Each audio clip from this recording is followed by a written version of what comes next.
आज सुनिए सोमवार व्रत की पौराणिक कथा। बहुत समय पहले वास्कल नामक गांव में बिंदु नाम का एक ब्राह्मण रहता था। वह अधर्मी दुरात्मा और महापापी था। उसकी स्त्री बहुत सुंदर थी। उसका नाम चंचला था। वह सदा उत्तम धर्म का पालन करती थी, परंतु बिंदु वैश्यागामी था। इस तरह कुकर्म करते हुए बहुत समय व्यतीत हो गया।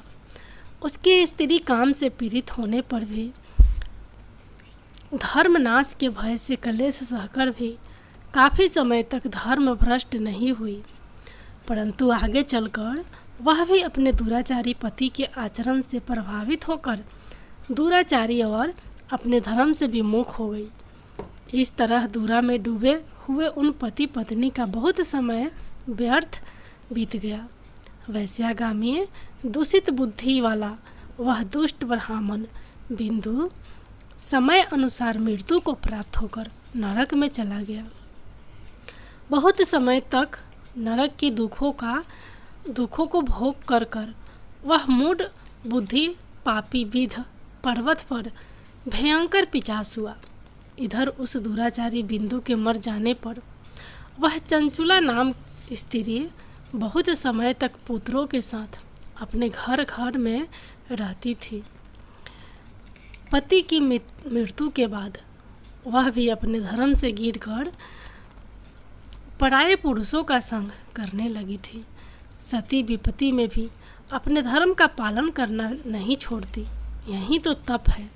कठिन तो होता है, लेकिन इसका फल मीठा होता है। एक दिन देव योग से किसी पुण्य पर्व के आने पर वह अपने भाई बंधुओं के साथ गोकर्ण क्षेत्र में गई। उसने तीर्थ के जल में स्नान किया और बंदी जनों के साथ यहाँ वहाँ घूमने लगी। वह एक देव मंदिर में गई। वहाँ उसने एक ब्राह्मण के मुख से भगवान शिव की परम पवित्र एवं मंगलकारी कथा सुनी। ब्राह्मण कह रहे थे कि जो स्त्रियां भव्य विचार करती है, वे मरने के बाद जब यम लोक जाती है, तब यम राज के दूत उन्हें तरह तरह के यंत्रणा देते हैं कि वे उसके कामागार के दंडों से दगत है, उसका संघर्ष कराते हैं।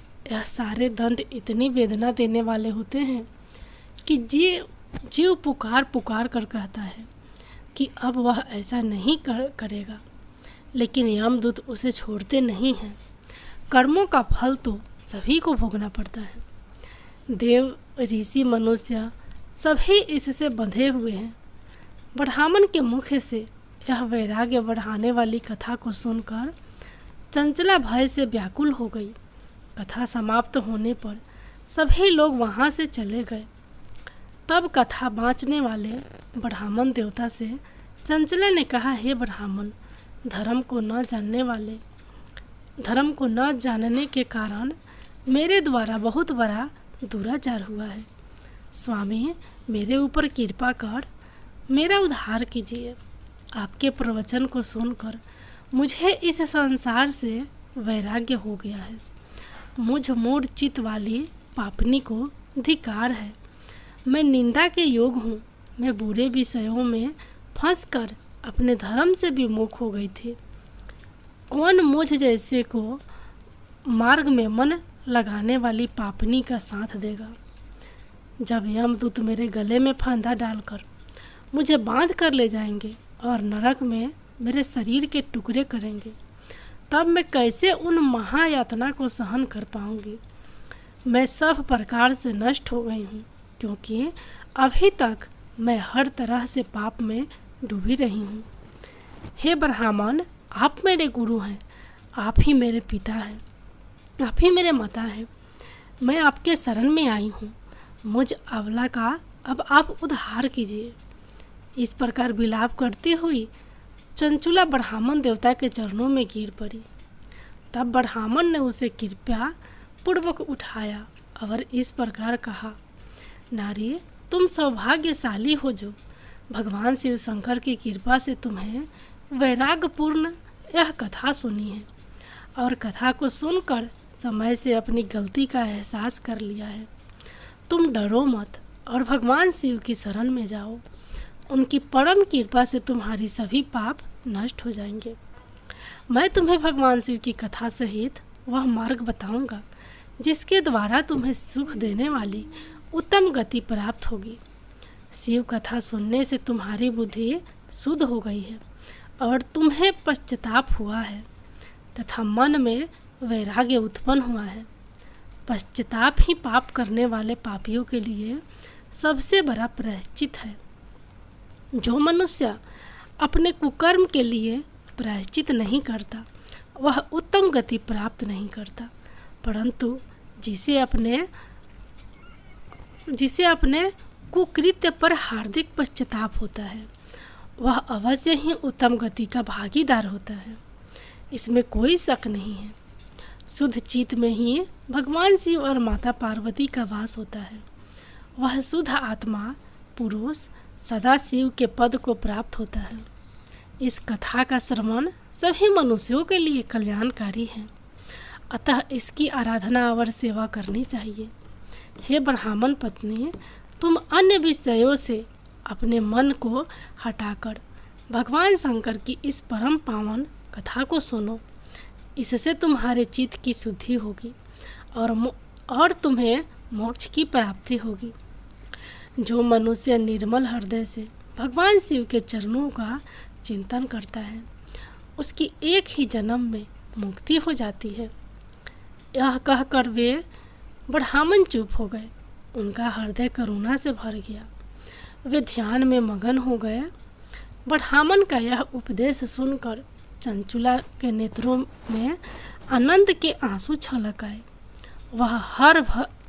वह हर्ष भरे हृदय से ब्राह्मण देवता के चरणों में गिर गई और हाथ जोड़कर बोली कि मैं कृतार्थ हो गई है। हे ब्राह्मण, शिव भक्तों में श्रेष्ठ स्वामी, आप धन्य हैं। आप परमार्थदर्शी हैं और सदा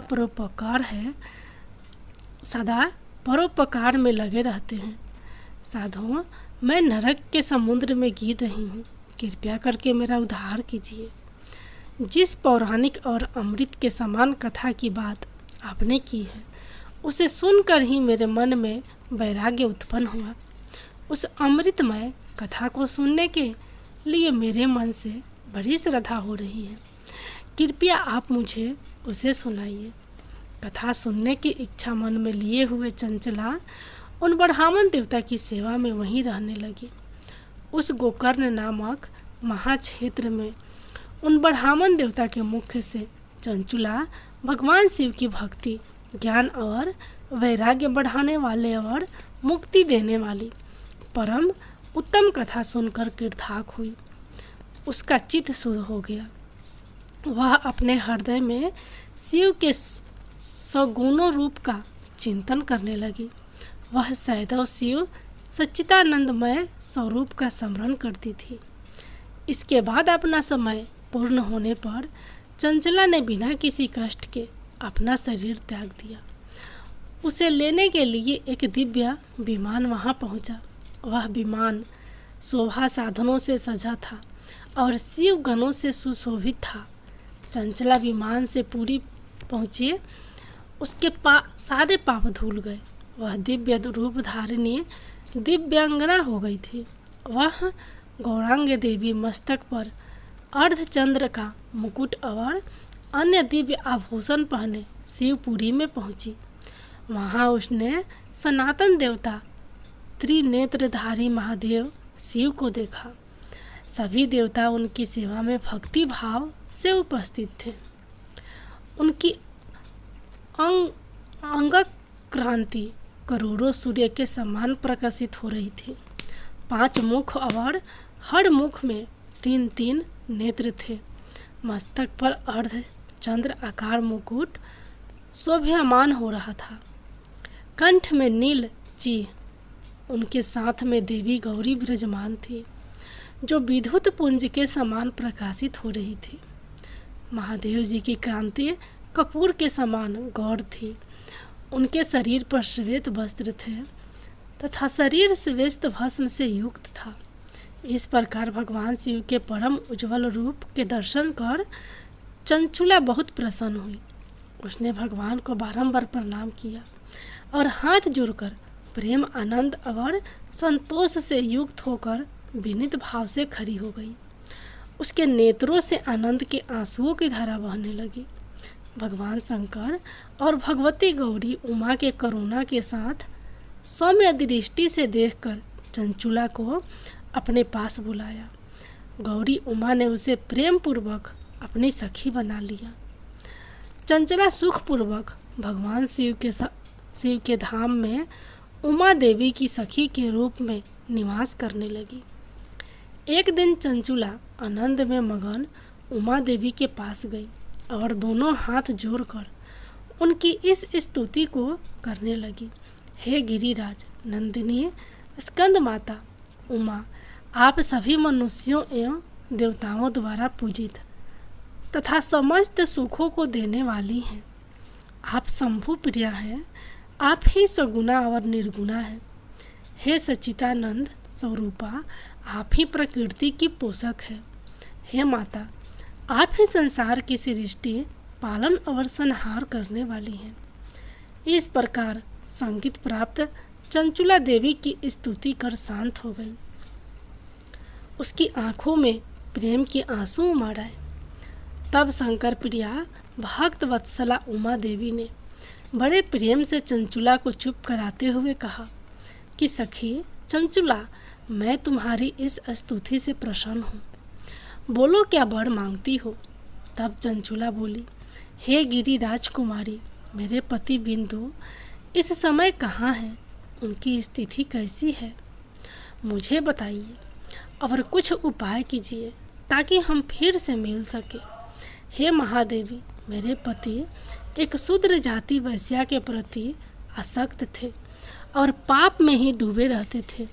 गिरिजा बोली, बेटी, तुम्हारा पति बिंदु पापी था, उसका अंत बड़ा भयानक हुआ।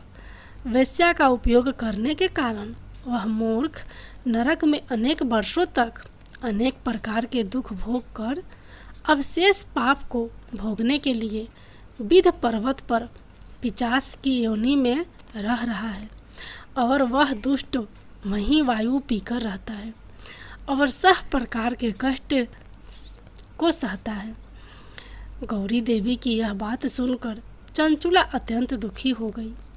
फिर मन को किसी तरह स्थिर करती हुई दुखी हृदय से माँ गौरी से उसने एक बार फिर पूछा, हे महादेवी, मुझ पर कृपा कीजिए और मेरे पापी पति का अब उद्धार कीजिए।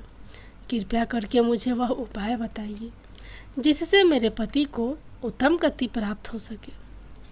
गौरी देवी ने कहा, यदि तुम्हारा पति भगवान शिव की पुण्यम उत्तम कथा सुने तो वह इस दुर्गति को पार करके उत्तम गति का भागी हो सकता है। अमृत के समान मधुर गौरी देवी के यह वचन सुनकर चंचुला ने दोनों हाथ जोड़कर मस्तक झुकाकर उन्हें बार बार प्रणाम किया और प्रार्थना की कि मेरे पति को भगवान शिव की कथा सुनाने की व्यवस्था कीजिए।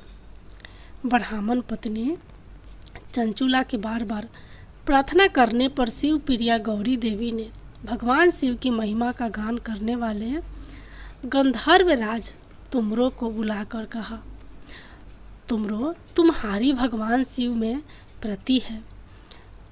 तुम मेरे मन की सभी बातें जानकर मेरे कार्यों को सिद्ध करते हो। तो मेरी इस सखी के साथ विंध्य पर्वत पर जाओ और वहाँ एक महाघोर और भयंकर पिशाच रहता है। पूर्व जन्म में वह पिशाच बिंदु नामक ब्राह्मण मेरी इस सखी चंचला का पति था। वह वेश्यागामी हो गया था। वह स्नान संध्या आदि नित्य कर्म छोड़कर अपवित्र रहने लगा। क्रोध के कारण उसकी बुद्धि नष्ट हो गई। दर्जनों से उसकी मित्रता और सजनों से द्वेष बढ़ गया था। वह अस्त्र शस्त्र से हिंसा करता, लोगों को सताता और उनके घरों में आग लगा देता था। चंडाल से दोस्ती करता और वह रोज वेश्या के पास जाता था। पत्नी को त्याग कर दुष्ट लोगों से दोस्ती कर उन्हीं के संपर्क में रहता था। वह मृत्यु तक दुराचार में फंसा रहा। मृत्यु के बाद उसे पापियों के भोग स्थान यमपुरी में ले गए। वहाँ घोर नरक को सहकर इस समय वह विंध्य पर्वत पर पिशाच बनकर रह रहा है और पापों का फल भोग रहा है। तुम उसके सामने परम पुण्यम का नाश करने वाली भगवान शिव की दिव्य कथा का प्रवचन करो। इस कथा के सुनने से उसका हृदय सभी पापों से मुक्त होकर शुद्ध हो जाएगा और वह प्रेत योनि से मुक्त हो जाएगा। दुर्गति मुक्त होने पर उस बिंदु नामक पिशाच को तुम विमान पर बिठाकर भगवान शिव के पास ले आना। माँ उमा का आदेश पाकर गंधर्व राज तुमरो प्रसन्नतापूर्वक अपने भाग्य की सराहना करते हुए चंचुला को साथ लेकर विमान से पिशाच के निवास स्थान विंध्य पर्वत पर गया। वहां पहुंचकर उसने विशाल आकृति वाले पिशाच को देखा। उसका शरीर विशाल था, उसकी ठोड़ी बड़ी थी। वह कभी हंसता, कभी रोता, कभी उछलता था। महाबली तुमरू ने बिंदु को कथा वाचने के लिए स्थान तलाश कर मंडप की रचना की। शीघ्र ही इस बात का पता लोगों को चल गया कि एक पिशाच के उद्धार हेतु देवी पार्वती की आज्ञा से तुमरू भगवान शिव की कथा सुनाने विंध्य पर्वत पर आया है।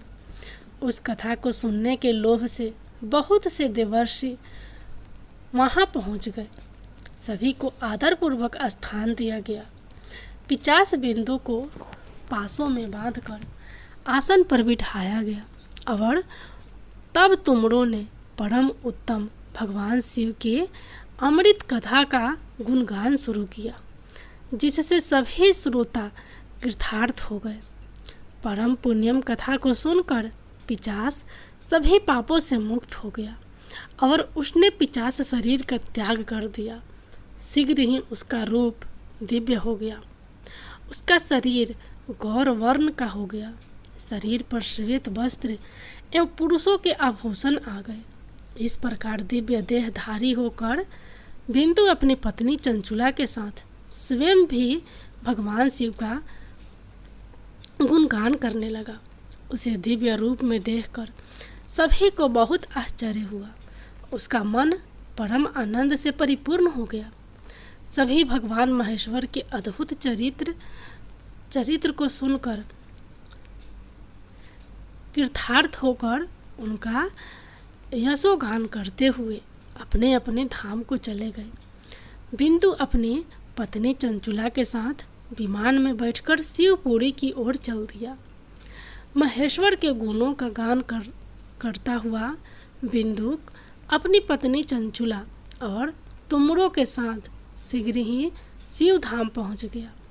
भगवान शिव देवी पार्वती ने उसे अपना पार्षद बना लिया। दोनों पति पत्नी सुखपूर्वक भगवान महेश्वर एवं देवी गौरी के श्री चरणों में अविचल निवास पाकर धन्य हो गए। बोलिए उमा महेश्वर भगवान की जय। अब सुनिए भगवान शंकर की दूसरी कथा। एक धनवान साहूकार था, जिसके घर किसी प्रकार की कोई कमी नहीं थी, परंतु उसको एक दुख था।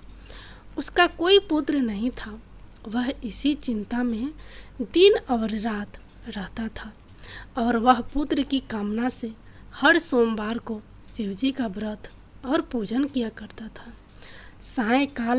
सायंकाल को मंदिर में जाकर शिवजी का दीपक जलाता था। उसके भक्ति भाव को देखकर एक समय श्री पार्वती जी ने भगवान शिव जी महाराज से कहा कि वह साहूकार आपका अत्यंत भक्त है और सदैव आपका व्रत और पूजन बड़ी श्रद्धा से करता है। इसकी मनोकामनाएं आप पूर्ण कीजिए। तब भगवान शिव ने कहा कि हे पार्वती, यह संसार कर्म क्षेत्र है।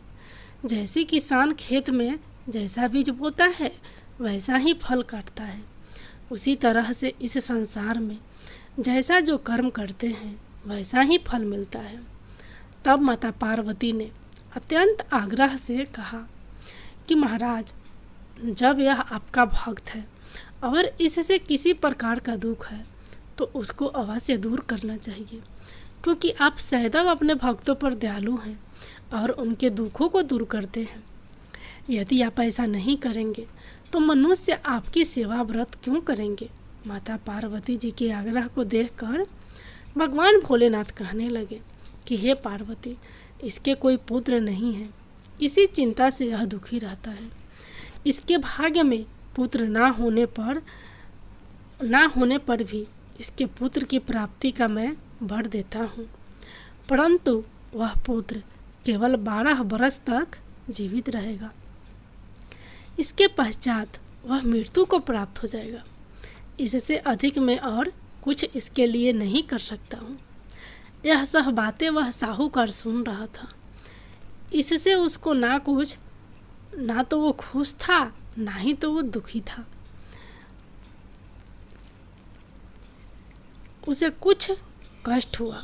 वह पहले जैसे ही भगवान शिव का व्रत और पूजन करता रहा।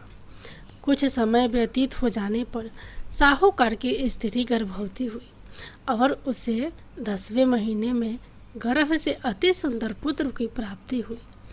साहूकार के घर में बहुत खुशियां मनाई गई, परंतु साहूकार ने उसको केवल 12 वर्ष की आयु जानकर कोई अधिक प्रसन्नता प्रकट नहीं की और ना ही किसी को यह भेद बताया। जब वह 11 वर्ष का हो गया तो उस बालक की माता ने उसके पिता से विवाह आदि के लिए कहा, परंतु साहूकार कहने लगा, मैं अभी इसका विवाह नहीं करूँगा और पढ़ने के लिए इसे भेजूँगा। फिर साहूकार ने अपने साले अर्थात उस बालक के मामा को बुलाकर उसको बहुत सा धन देकर कहा, तुम इस बालक को काशी में पढ़ने के लिए ले जाओ और रास्ते में जिस स्थान पर भी जाओ वहाँ यज्ञ करना और ब्राह्मणों को भोजन कराते जाना। वे दोनों मामा और भांजा सब जगह यज्ञ करते हुए और ब्राह्मणों को भोजन कराते जा रहे थे। रास्ते में उनको एक शहर पड़ा। उस शहर के राजा की कन्या का विवाह था और दूसरे राजा का लड़का जो विवाह कराने के लिए बारात लेकर आया था वह एक आँख से काना था। उसके पिता को इस बात की बड़ी चिंता थी कि कहीं वर को देखकर कन्या के माता पिता विवाह में किसी प्रकार की अड़चन पैदा ना करे दे। इस कारण जब उसने अति सुंदर सेठ के लड़के को देखा तो उसने मन में विचार किया कि क्यों ना दरवाजे के समय जयमाले के समय इस लड़के से वर का काम चलाया जाए। ऐसा विचार करके वह वर के पिता ने उस लड़के और मामा से बात की तो वे दोनों राजी हो गए। फिर उस लड़के को वर के कपड़े पहनाकर और घोड़ी पर चढ़ाकर दरवाजे पर ले गए और बड़ी सुंदरता से सब कार्य संपन्न हो गए। वर के पिता ने सोचा यदि विवाह कार्य भी इसी लड़के से करा दिया जाए तो इसमें क्या बुराई है। ऐसा विचार करके लड़का और उसके मामा ने कहा, यदि आप फेरों और कन्यादान का काम भी करा दें तो आपकी बड़ी कृपा होगी और हम इसके बदले बहुत सा धन देंगे। उन्होंने भी स्वीकार कर लिया और विवाह कार्य भी बहुत कुछ अच्छी तरह से हो गया। परंतु जिस समय लड़का जाने लगा तो उसने राजकुमारी की चुन्नी के पल्ले पर लिख दिया कि तेरा विवाह मेरे साथ हुआ है, परंतु जिस राजकुमार के साथ तुमको भेजेंगे वह एक आँख से काना है। मैं तो काशी पढ़ने जा रहा हूँ। उस राजकुमारी ने जब अपनी चुन्नी पर ऐसा लिखा हुआ देखा तो उसने राजकुमार के साथ जाने से मना कर दिया और कहा कि यह मेरा पति नहीं है, मेरा विवाह इसके साथ नहीं हुआ, वह तो काशी पढ़ने गया है। राजकुमारी के माता पिता ने अपनी कन्या को विदा नहीं किया और बारात वापस चली गई। उधर वह सेठ का लड़का और उसका मामा काशी पहुंच गए वहाँ जाकर उन्होंने यज्ञ करवाया और लड़के ने पढ़ना शुरू कर दिया। जब लड़के की आयु 12 साल की हो गई तब एक दिन उन्होंने यज्ञ रखा था कि लड़के ने अपने मामा से कहा कि आज तो मेरी तबीयत ठीक नहीं है। मामा ने कहा अंदर जाकर सो जाओ। जब लड़का अंदर जाकर सो गया और थोड़ी ही देर में उसके प्राण निकल गए। जब उसके मामा ने आकर देखा कि वह तो मुर्दा पड़ा है तो उनको बहुत दुख हुआ और उन्होंने सोचा कि मैं अभी रोना पीटना मचा दूंगा तो यज्ञ का कार्य अधूरा रह जाएगा। अतः उन्होंने जल्दी से यज्ञ का कार्य समाप्त करके ब्राह्मण के जाने के बाद रोना पीटना आरंभ कर दिया। संयोगवश उसी समय शिव जी और पार्वती जी उधर से जा रहे थे। पार्वती जी कहने लगी कि हे स्वामी, कोई दुखियारा रो रहा है, इसके कष्टों को आप दूर करो। तब भगवान शिव बोले, इसकी आयु इतनी ही थी सो ये भोग चुका है। माता पार्वती ने कहा कि महाराज कृपया करके इस बालक को आप आयु दे दो, नहीं तो इसके माता पिता तड़प तड़प कर मर जाएंगे। पार्वती जी के इस प्रकार बार बार आग्रह करने पर भगवान शिव जी ने उसे जीवन दान दे दिया और शिव जी की कृपा से लड़का जीवित हो गया। शिव जी और पार्वती जी कैलाश पर्वत पर चले गए। तब इस प्रकार यज्ञ करते हुए लड़का और उसके मामा अपने घर की ओर चल पड़े। रास्ते में उसी शहर में गए जहाँ उसका विवाह हुआ था और जहाँ पर आकर यज्ञ किया तो लड़के के ससुर ने उसे पहचान लिया और अपने घर महल में जाकर बड़ी खातिर के साथ बहुत दान दक्षिणा के सहित आदरपूर्वक लड़की और जमाई को विदा किया। जब वह अपने शहर के निकट आए तो मामा ने कहा, मैं पहले तुम्हारे घर जाकर सबको खबर करता हूँ। उस समय लड़के के माता पिता अपने घर की छत पर बैठे हुए थे और उन्होंने यह प्रण कर रखा था कि यदि हमारा पुत्र सकुशल घर आएगा तो राजी खुशी नीचे उतर कर आ जाए और नहीं तो छत से गिरकर अपने प्राण खो देंगे। इतने में उस लड़के के मामा ने जाकर यह समाचार दिया कि आपका पुत्र आ गया है, परंतु उनको विश्वास नहीं हुआ। तब उसके मामा ने शपथ पूर्वक कहा कि आपका पुत्र अपनी स्त्री के साथ बहुत सारा धन लेकर आया है। तो सेठ ने आनंद के साथ उसका स्वागत किया और बड़ी प्रसन्नता से रहने लगे। इस प्रकार जो भी व्यक्ति सोमवार का व्रत करता है अथवा इस कथा को पढ़ता है या सुनता है, भगवान भोलेनाथ उसके सभी दुखों को दूर करके उसकी समस्त मनोकामना को पूर्ण करते हैं। बड़े ही श्रद्धा